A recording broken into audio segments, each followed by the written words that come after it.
안녕하십니까. 정신대학교 신학대학원 명예교수 박용규입니다.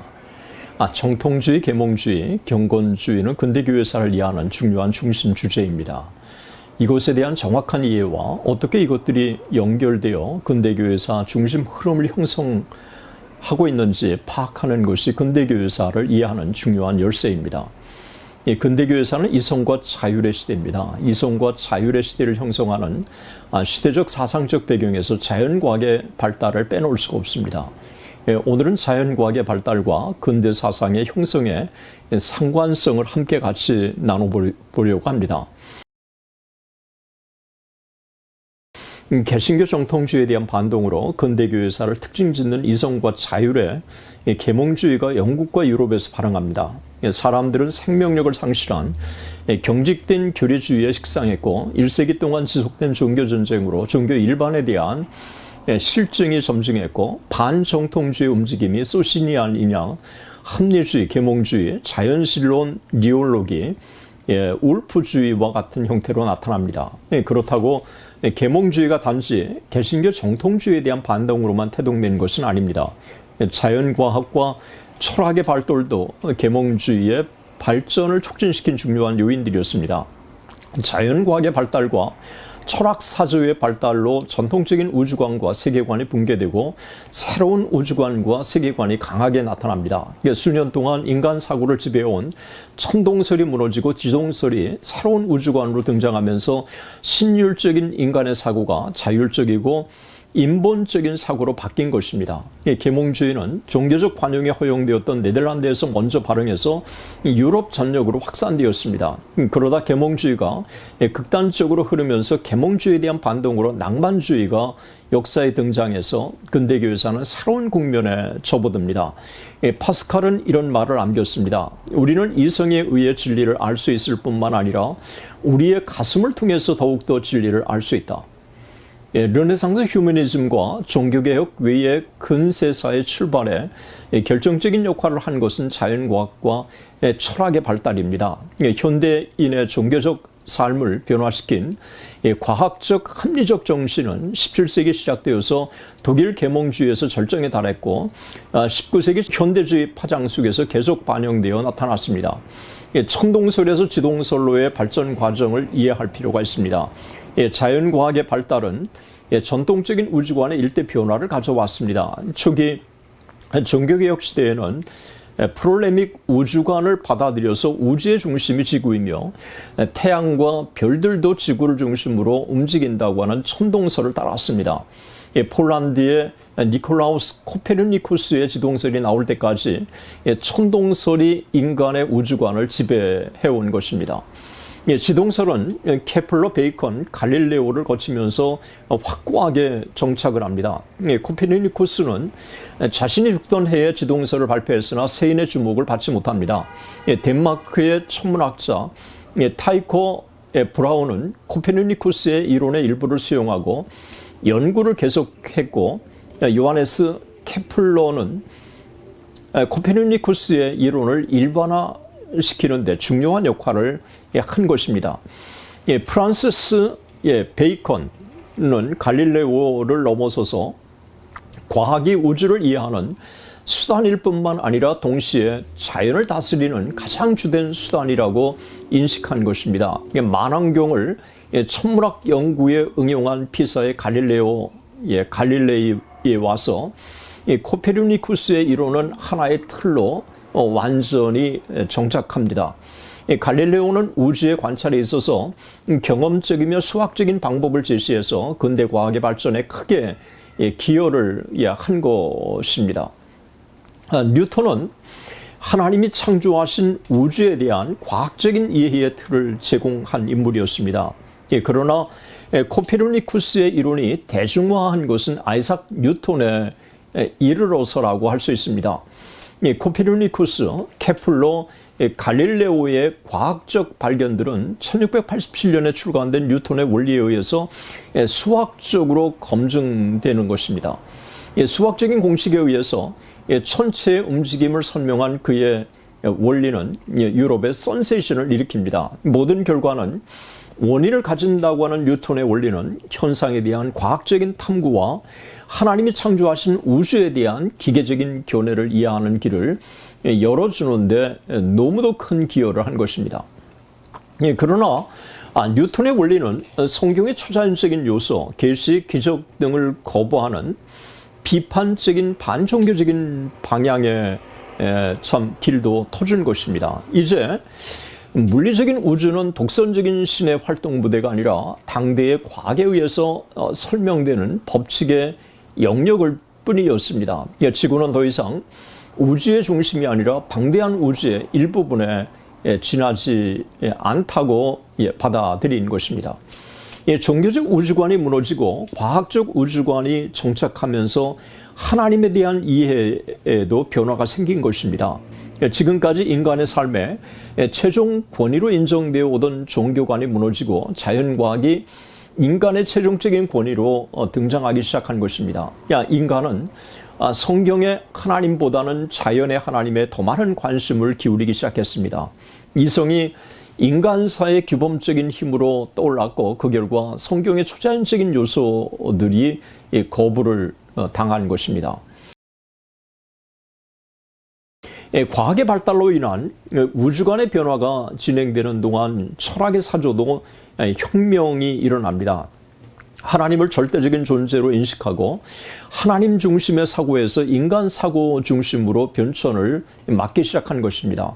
하나님의 존재 인식에서 인간 존재 인식으로 이동하는 근대 방법이 아니라 인간 존재 인식에서 출발해서 신존재 인식으로 발전하는 접근 방법이 새롭게 근대에 등장한 것입니다. 과학이 새로운 하늘과 땅을 드러내는 동안 철학은 이성의 이름으로 전통적인 권위에 도전을 하기 시작했습니다. 이 시대의 정신적인 배경을 제공하는 데 있어서 철학은 과학과 보조를 같이 하기 시작한 것입니다. 프랑스 출신으로 독실한 캐톨릭 신자였던 데카르트는 네덜란드에서 생애 대부분을 보냅니다. 1637년에 방법론 연구가 출간되고 1641년에는 제1철학이 그리고 1644년에는 철학 원리가 출간됩니다. 그에게 모든 지식의 출발은 회의이고 전혀 의심할 수 없음을 발견할 때까지는 진보란 있을 수 없다고 하는 것입니다. 데카르트에게 참으로 확실하고 분명한 것은 지식이고 전혀 의심할 수 없는 출발점을 발견할 때까지 사람은 모든 것을 의심해야 한다는 것입니다. 데카르트는 어거스틴에게서 인간 사고 자체가 인간 존재에서 발견된다는 사실을 찾아낸 것입니다. 데카르트는 생각하는 나에서 출발합니다. 생각하는 나를 면밀하게 검토하면 그곳에는 분명한 원인이 있다는 것입니다. 적절한 원인 없이는 아무것도 존재할 수 없다는 것이 그의 핵심 사상입니다. 무엇이 존재한다면 그 이면에는 실제적인 원인이 존재한다는 것입니다. 때문에 나와 하나님의 존재는 깊은 연관성을 지닌다고 보았습니다. 내가 존재하는 것과 하나님이 존재하는 것, 하나님 안에서 사고와 존재는 깊이 연결되어 있습니다. 우리의 개념이 명쾌하고 분명하고 그리고 기하학의 증명 같은 논리적인 명확성을 가질 때에만 참이고 신적이라고 본 것입니다. 여기서 데카르트는 나는 생각한다, 고로 존재한다라고 하는 유명한 명제를 도출합니다. 내가 생각한다는 것은 내가 존재한다는 것을 증명한다는 것이죠. 데카르트의 확신은 의심이 사라질 때까지는 어느 것도 진리라고 확신해서는 안 된다고 하는 것입니다. 그가 제시한 방법론은 크게 네 부분으로 나눠볼 수 있습니다. 첫째, 어느 것이든지 진리라고 분명하게 증명되지 않는다면 진리로 받아들이지 말 것. 둘째, 연구 과정에서 만나게 된 어려움들을 분석하고 나눔으로써 어려움들을 해결할 수 있는 방도를 모색할 것. 셋째, 자신의 사상을 가장 간략한 것으로부터 가장 복잡한 순서로 질서 있게 배열할 것. 넷째, 모든 것을 낱낱이 열거함으로써 빠진 것이 없도록 확인할 것 등입니다. 한마디로 데카르트는 생각하는 인간의 존재에서 출발해서 하나님의 존재를 증명하려고 한 것입니다. 데카르트는 인간 사고의 두 가지 혁명을 가져다 주었습니다. 첫째, 입증할 때까지는 모든 개념은 의심되어져야 한다는 것. 둘째는 충분한 입증이란 확실한 수학적인 증명이 있어야 한다는 것입니다. 데카르트의 사상은 베이컨, 스피노자, 라이프니츠를 거치면서 인간 존재의 사유에 출발해서 이성의 역할을 극대화하는 근대 종교 합리주의 사상으로 발전하기 시작한 것입니다. 프란시스 베이컨에 이르러서 이런 데카르트의 사고가 좀 더 과학적인 관찰에 기초한 방법, 즉 뉴턴의 합리적인 법칙과 연계됨으로써 이성의 시대는 당대의 합리적이고 과학적인 논리를 발전시켜서 자신들의 사상적인 틀을 형성할 수 있었습니다. 네덜란드계 유태인 바르코 스피노자 역시 데카르트의 원리에 상당한 영향을 받은 인물이었습니다. 스피노자에게 있어서 만물은 무한한 존재이고 모든 유한한 인간과 속성들은 그것의 표현이라고 이해했습니다. 그에게 만물은 하나님 혹은 자연이었습니다. 스피노자의 버금가는 또 하나의 영향력 있는 인물을 든다면 수학자이자 역사가이며 그리고 철학자인 비렐름 라이프니츠를 들 수가 있습니다. 그는 카톨릭과 개신교를 융합시키려고 했던 인물이었습니다. 비록 종교 합리주의의 선조라고 불리는 윌리엄 첼링워드, 타종교 관용에 지대한 관심이 있었던 로드 헐버트, 이런 인물들도 근대사에 적지 않은 영향을 미쳤지만 라이프니츠에 견질 수는 없었던 것입니다. 라이프니츠만큼 영향력 있는 17세기의 사상가는 역시 영국의 존 로크를 들 수 있습니다. 로크는 생득적인 관념을 제시한 스피노자와는 달리 다른 의견을 갖고 있었습니다. 그는 분명한 인간 오성론 1690년에 출간된 책에서 인간의 선엄 사상의 존재를 거부합니다.